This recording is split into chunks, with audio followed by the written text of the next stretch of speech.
교회 얘기가 을에 등장합니다.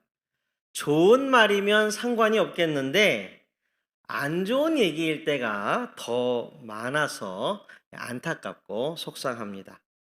한 명의 목회자로서 고민하게 됩니다.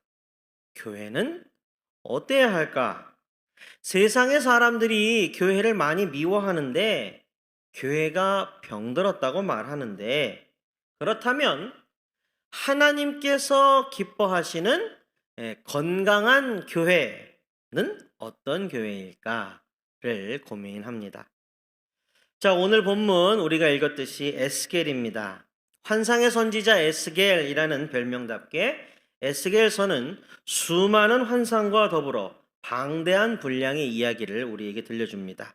허나 그 분량이 방대할지라도 내용은 매우 분명하고 초점이 잘 맞춰져 있습니다. 하나님이 마음 아파하시는 건 무엇인지, 하나님이 기뻐하시는 건 뭔지, 하나님의 치유와 회복은 어떻게 시작되고 일어나는지, 그리고 우리가 해야 할 바는 무엇인지, 이러한 것들을 잘 가르쳐 주고 있습니다. 그리고 에스겔서의 말씀을 깊이 묵상할진대 그리스도인 개인과 그리스도인의 모임인 교회를 향한 하나님의 뜻이 잘 담겨 있는 책입니다. 진리의 성경 말씀은 결코 글자에 갇혀 있지 않습니다. 하나님의 말씀은 놀라운 현재성과 현장성을 가지고 오늘날 우리에게도 청량한 경종을 울리고 있습니다. 에스겔서를 이 저녁 함께 공부하면서 우리를 향한 하나님의 마음에 진실로 공감하는 시간이 되기를 소원합니다. 에스겔서는요, 크게 둘로 나눠집니다.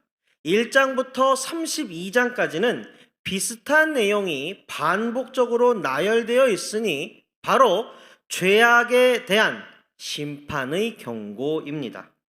예루살렘, 교만한 지도자, 거짓 선지자, 우상 숭배자, 여러 이방 국가들 다양하게 언급되어 있지만 골자는 같습니다. 저들 모두는 하나님의 말씀을 청종하지 않고 교만하고 패역하게 행한 자들입니다. 하나님은 결코 죄악을 간과하지 않으십니다. 하나님이 택하신 백성인 이스라엘도 예외가 아닐진데 하물며 다른 그 어떤 존재가 하나님의 엄중한 공의를 피해갈 수 있겠습니까? 이러한 징계와 심판의 내용이 쭉 나오다가요, 33장부터 48장까지는요 정반대의 내용이 주로 기록되어 있습니다. 요컨대 전자는 고통이요 후자는 치유입니다. 전자는 파멸이고 후자는 재건입니다. 전자는 죽음이요 후자는 생명입니다. 이러한 명확한 대비 구조를 우리는 에스겔서에서 발견하게 됩니다. 그럼 우리는 자연스럽게 의문을 가지게 되지요. 어떻게 그렇게 반전이 되지? 어떻게 그런 역전이 가능한 거야? 무엇을 기점으로 둘이 달라지는 거야? 이런 질문을 우리는 하게 됩니다. 바로 이 지점에 오늘 에스겔서 묵상의 첫 번째 포인트가 있습니다. 우리 한번 따라하겠습니다. 말씀. 한 번 더 말씀. 네, 오늘 설교 본문 우리가 함께 읽었습니다. 에스겔 33장 7절이 기록했습니다. 인자야 내가 너를 이스라엘 족속의 파수꾼으로 삼음이 이와 같으니라. 그런즉 너는 내 입의 말을 듣고 나를 대신하여 그들에게 경고할지어다. 1장부터 32장까지 분량은 많지만 내용은 동일했으니 파멸이요 고통이요 죽음이었습니다. 그렇게 마치 어두컴컴한 긴 터널과 같은 이야기가 계속되다가 갑자기 환한 빛이 쏟아져 들어오듯이 대반전이 일어난 겁니다. 그 반전이 바로 33장이고 어둠을 몰아낸 빗줄기의 정체가 뭐야? 봤더니 그것은 바로 하나님의 말씀이었습니다. 파수꾼 에스겔아 나의 말을 전하라 선포하라 그 말씀에 청종하라 외치라 33장부터 역전이 일어납니다. 고통은 치유로, 파멸은 재건으로, 죽음에서 생명으로 옮깁니다. 그리고 이러한 역전이 실제로 어떻게 일어나는지가 상징적으로 드러나는 곳이 있습니다. 우리가 잘 알고 있는 이야기입니다. 바로 에스겔 37장, 곧 마른 뼈들이 살아나는 이야기입니다. 37장은 그 구절 자체를 자세히 볼 필요가 있습니다. 에스겔 37장 1절부터 10절인데요. 제가 봉독하겠습니다. 말씀 자체에 주목하시면서 한번 들어보시기 바랍니다. 여호와께서 권능으로 내게 임재하시고 그의 영으로 나를 데리고 가서 골짜기 가운데 두셨는데 거기 뼈가 가득하더라. 나를 그 뼈 사방으로 지나가게 하시기로 본즉 그 골짜기 지면에 뼈가 심이 많고 아주 말랐더라. 그가 내게 이르시되 인자야 이 뼈들이 능히 살 수 있겠느냐 하시기로 내가 대답하되 주 여호와여 주께서 아시나이다. 또 내게 이르시되 너는 이 모든 뼈에게 대언하여 이르기를 너희 마른 뼈들아 여호와의 말씀을 들을지어다. 주 여호와께서 이 뼈들에게 이같이 말씀하시기를 내가 생기를 너희에게 들어가게 하리니 너희가 살아나리라. 너희 위에 힘줄을 두고 살을 입히고 가죽으로 덮고 너희 속에 생기를 넣으리니 너희가 살아나리라. 또 내가 여호와인 줄 너희가 알리라 하셨다 하라. 이에 내가 명령을 따라 대언하니 대언할 때에 소리가 나고 움직이며 이 뼈 저 뼈가 들어맞아 뼈들이 서로 연결되더라. 내가 또 보니 그 뼈에 힘줄이 생기고 살이 오르며 그 위에 가죽이 덮이나 그 속에 생기는 없더라. 또 내게 이르시되 인자야 너는 생기를 향하여 대언하라. 생기에게 대언하여 이르기를 주 여호와께서 이같이 말씀하시기를 생기야 사방에서부터 와서 이 죽음을 당한 자에게 불어서 살아나게 하라 하셨다 하라. 이에 내가 그 명령대로 대언하였더니 생기가 그들에게 들어가매 그들이 곧 살아나서 일어나 서는데 극히 큰 군대더라. 아멘. 성도 여러분, 이 광경을 여러분 처음 보십니까? 이 모티브를 성경에서 처음 읽으십니까? 분명히 지금 여러분들의 머릿속에 하나가 떠오를 겁니다. 아니야, 이거 처음 아니야. 분명히 전에 어디서 봤어. 어디서 읽었어. 여러분은 어딜까요? 예, 태초의 이야기 바로 창세기입니다. 에스겔 37장의 이야기는 하나님께서 사람을 창조하시는 장면과 꼭 겹칩니다. 창세기 2장 7절이 기록합니다.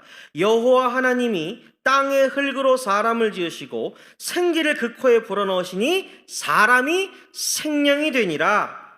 원문의 의미를 살려서 다시 말하면 이래합니다. 성령이 들어가니 사람이 생명이 되니라. 이런 말입니다. 앞에서 본 에스겔 37장 9절에 뭐라고 썼습니까? 생기야 사방에서부터 와서 이 죽음을 당한 자에게 불어서 살아나게 하라. 똑같은 말입니다. 성령이 들어가시니 그가 비로소 생명을 얻었더라. 이런 말입니다. 바로 이 지점에 오늘 말씀 묵상의 두 번째 포인트가 있습니다. 첫 번째 말씀이었죠, 그죠? 이어서 두 번째 바로 성령입니다. 말씀에 청종하니 말씀이 바로 서니 회복이 일어납니다. 그리고 그 회복의 주체요 주관자가 계십니다. 예, 바로 성령님이십니다. 하나님의 말씀에 귀를 기울이고 하나님의 말씀을 무겁게 여기며 하나님의 말씀에 순종하는 이에게 하나님의 영은 부어집니다. 하나님의 계명을 지키는 자는 곧 하나님을 사랑하는 자이며 하나님의 영은 그와 함께합니다. 그렇게 성령이 임하시고 역사하시는 곳에서 그럼 어떤 일이 일어날까요? 이 또한 에스겔서에 잘 기록되어 있습니다. 자, 에스겔 47장이 말합니다. 회복된 성전과 성전에서 흘러나오는 생명수에 관하여 말입니다. 에스겔 47장 1절부터 9절 역시 말씀에 집중하시면서 한번 들어보십시오. 그가 나를 데리고 성전문에 이르시니 성전의 앞면이 동쪽을 향하였는데 그 문지방 밑에서 물이 나와 동쪽으로 흐르다가 성전 오른쪽 제단 남쪽으로 흘러내리더라. 그가 또 나를 데리고 북문으로 나가서 바깥길로 꺾여 동쪽을 향한 바깥문에 이르시기로 본즉 물이 그 오른쪽에서 스며 나오더라. 그 사람이 손에 줄을 잡고 동쪽으로 나아가며 천척을 측량한 후에 내게 그 물을 건너게 하시니 물이 발목에 오르더니 다시 천척을 측량하고 내게 물을 건너게 하시니 물이 무릎에 오르고 다시 천척을 측량하고 내게 물을 건너게 하시니 물이 허리에 오르고 다시 천척을 측량하시니 물이 내가 건너지 못할 강이 된지라. 그 물이 가득하여 헤엄칠 만한 물이요 사람이 능히 건너가지 못할 강이더라. 그가 내게 이르시되 인자야 네가 이것을 보았느냐 하시고 나를 인도하여 강가로 돌아가게 하시기로 내가 돌아가니 강 좌우편에 나무가 심이 많더라. 그가 내게 이르시되 이 물이 동쪽으로 향하여 흘러 아라바로 내려가서 바다에 이르리니 이 흘러내리는 물로 그 바다의 물이 되살아나리라. 이 강물이 이르는 곳마다 번성하는 모든 생물이 살고 또 고기가 심이 많으리니 이 물이 흘러들어가므로 바닷물이 되살아나겠고 이 강이 이르는 각처의 모든 것이 살 것이며. 아멘. 이게 바로 말씀이 바로 서고 성령이 임하시어 권능을 나타내사 회복을 이루시는 곳의 모습입니다. 하나님의 영, 그 생명샘물이 사방천지로 넘쳐 흘러 닿는 곳마다 만물이 소생하게 되는 역사가 일어납니다. 사랑하는 성도 여러분, 가슴이 벅차시기 바랍니다. 눈에 보이지 않는 것을 눈에 보이는 것으로 부르시는 하나님이십니다. 소망은 실제입니다. 우리가 바라고 소망해야 할 꿈의 모습이 바로 이것입니다. 자, 첫째로 말씀, 둘째로 성령을 보았습니다. 우리 귀한 센텀 장로교회 가족들은 에스겔서를 묵상하면서 여기서 한 걸음 더 힘차게 뻗으시기를 축원합니다. 거기까지 나아가야 우리들을 향한, 그리고 교회를 향한 우리 하나님의 메시지를 온전히 들을 수 있기 때문입니다. 말씀을 잃어버린 이들이 말씀을 다시 찾았습니다. 그곳에 성령께서 임재하사 변화를 일으키시고 소생하게 하셨습니다.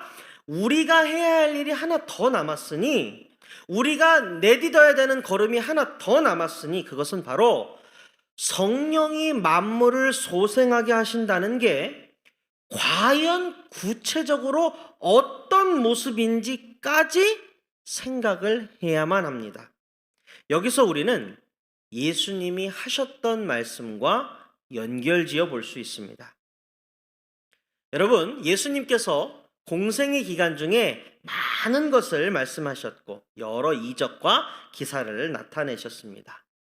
예수님의 언행이 다양하지만 그러나 파고들어 보면 결국 예수님의 사역은 하나의 초점을 향하고 있습니다.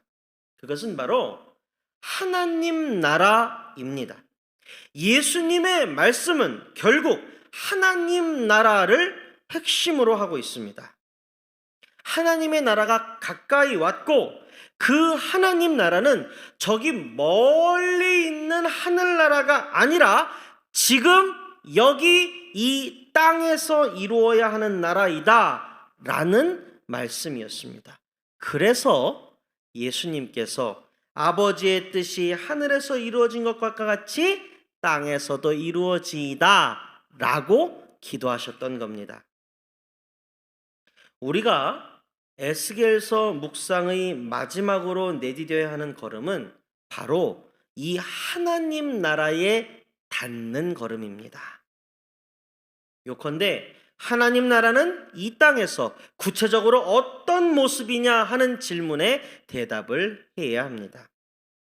사랑하는 성도 여러분, 제가 여러 차례 말씀드렸듯이 하나님의 말씀은요, 하나님의 말씀 속에서 실마리를 찾아야 됩니다. 말씀은 말씀으로 풉니다. 성경은요, 명쾌하게 증거하고 있습니다. 이것은 신약의 서신서들이 공통으로 말하는 교집합입니다. 자, 성경은 성령이 임하시는 곳에 두 가지가 나타난다고 했습니다. 하나는 은사이고 다른 하나는 열매입니다.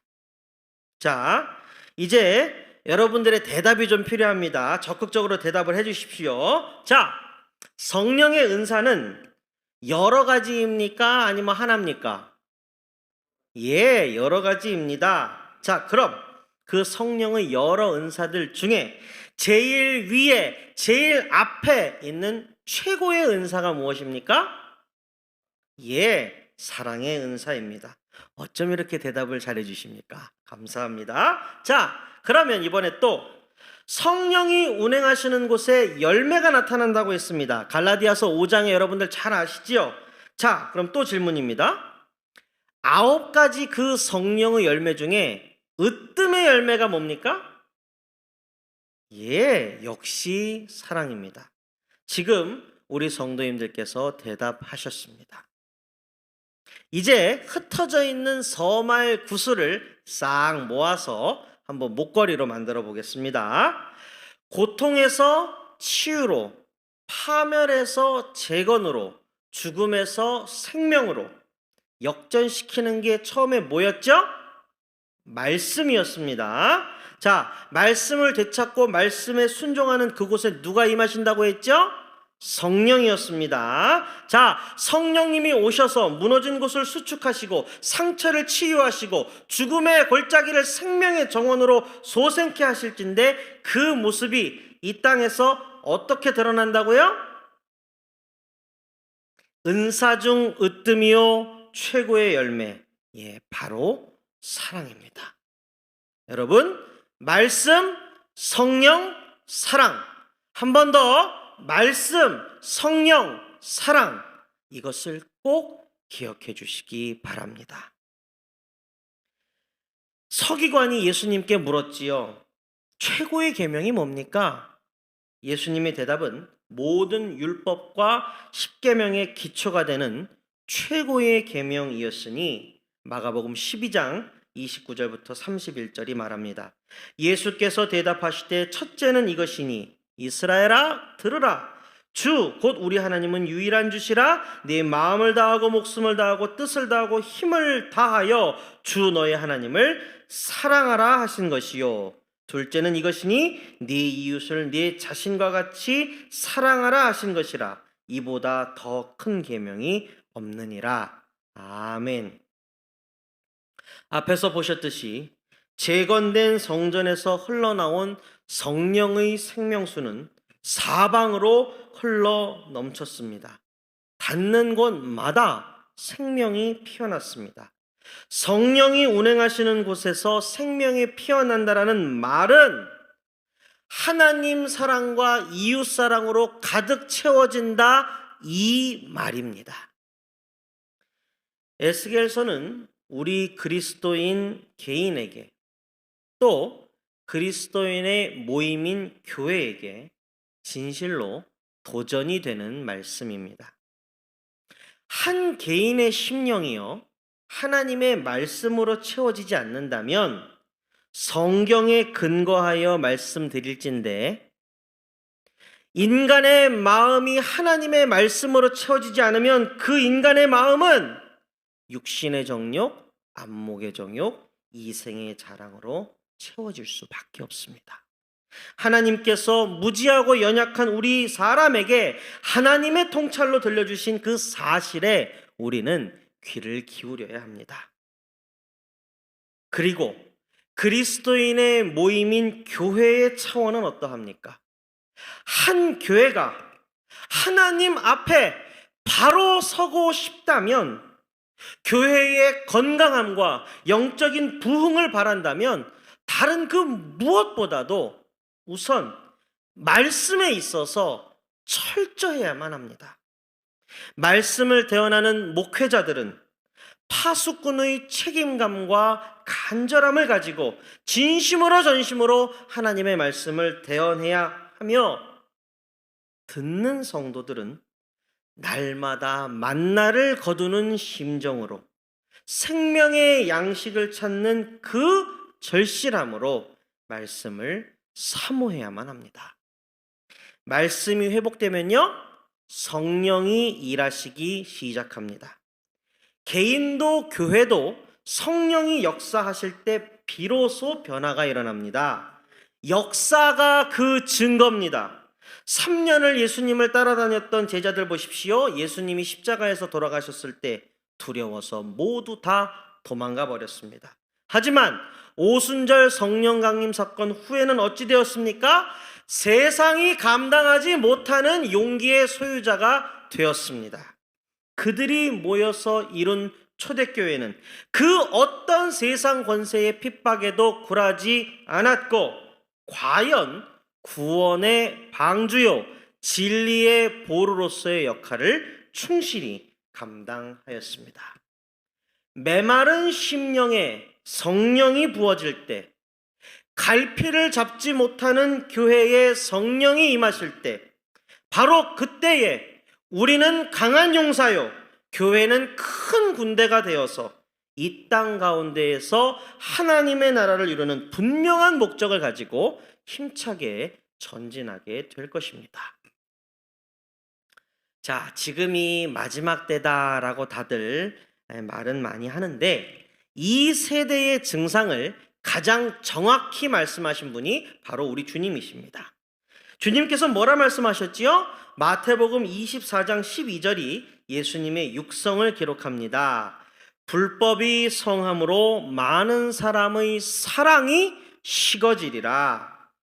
사랑하는 성도 여러분, 사랑하는 우리 센텀 장로교회 가족 여러분, 맞물려서 차례차례 돌아가는 톱니바퀴 모양을 한번 생각해 보시기 바랍니다. 상상해 보시기 바랍니다. 말씀이 살아나고 성령이 일하시고 사랑이 회복되는 겁니다. 한 번 더 말씀드립니다. 말씀이 살아나고 성령이 일하시고 사랑이 회복되는 겁니다. 이것이 바로 생명의 그림입니다. 마른 뼈가 살아나 큰 군대를 이루듯 식어진 사랑이 다시 불을 지펴서 타올라야만 합니다. 하나님을 사랑하게 되고 하나님을 사랑하는 그 사랑이 참이라면 필연적으로 그 사랑은 내리사랑으로서 성전에서 흘러나온 생명수가 사방천지로 흘러가듯이 그렇게 가족에게로, 이웃에게로, 지역사회로, 직장으로, 공동체로, 국가 전체와 세계 열방으로 흘러가게 되는 겁니다. 말씀을 맺겠습니다. 하나님은 생명을 주고 싶어서 못 견디시는 분입니다. 하나님의 심정은 단 한 마리의 양도 잃고 싶지 않은 목자의 마음 그것과 꼭 같습니다. 에스겔 3장 3절이 말합니다. 내게 이르시되 인자야, 내가 네게 주는 이 두루마리를 네 배에 넣으며 네 창자에 채우라 하시기에 내가 먹으니 그것이 내 입에서 달기가 꿀 같더라. 사랑하는 성도 여러분, 꿀같이 달콤한 에스겔서에 뭐라고 쓰여 있습니까? 너희가 말을 안 들었으니 그냥 멸망해서 사라져버려라, 그렇게 말씀하십니까? 아닙니다. 결단코 아닙니다. 여기 치유와 회복과 생명의 길이 있으니 꼭 깨달아 알고 돌이켜서 부디 꼭 살아다오 라고 간곡히 말씀하고 계십니다. 사랑하고 존경하는 우리 센텀 장로교회 가족 여러분, 우리 함께 하나님의 말씀을 사모합시다. 성령께서 우리 각 사람의 심령과 교회 안에 충만하시기를 소원합니다. 하나님을 진심으로 사랑하고 이웃을 전심으로 사랑하는 우리 센텀 장로교회의 모습을 하나님께 꼭 보여드립시다. 우리 센텀 장로교회가 하나님께서 기뻐하시는 건강한 교회가 꼭 되기를 주님의 이름으로 축원드립니다. 우리 다 함께 기도하시겠습니다. 교회의 머리이신 예수님, 이 시간 말씀으로 우리를 깨우쳐 주시니 무한 감사를 드립니다. 살았다는 이름을 가졌어도 실제로는 죽어있던 교회, 차지도 덥지도 아니하며 죽은 것과 같은 교회들이 있다 하셨습니다. 교회를 바라보시는 주님의 마음을 헤아리게 하옵소서. 에스겔 말씀을 통하여 하나님께서 기뻐하시는 건강한 교회의 모습을 생각하며 우리 센텀 장로교회가 그런 교회가 꼭 되겠다고 다짐하오니 주여 우리를 붙들어 주시고 도와주옵소서. 그 무엇보다도 먼저 말씀 반석 위에 우뚝 서게 하옵소서. 성령 하나님 충만하게 임재하시고 역사하여 주옵소서. 사랑의 은사, 사랑의 열매, 우리가 하나님을 진심으로 전심으로 사랑하고 이웃을 또 그와 같이 사랑하는 교회가 되게 하옵소서. 이 모든 말씀 교회의 주인이신 예수 그리스도의 이름으로 기도합니다. 지금은 우리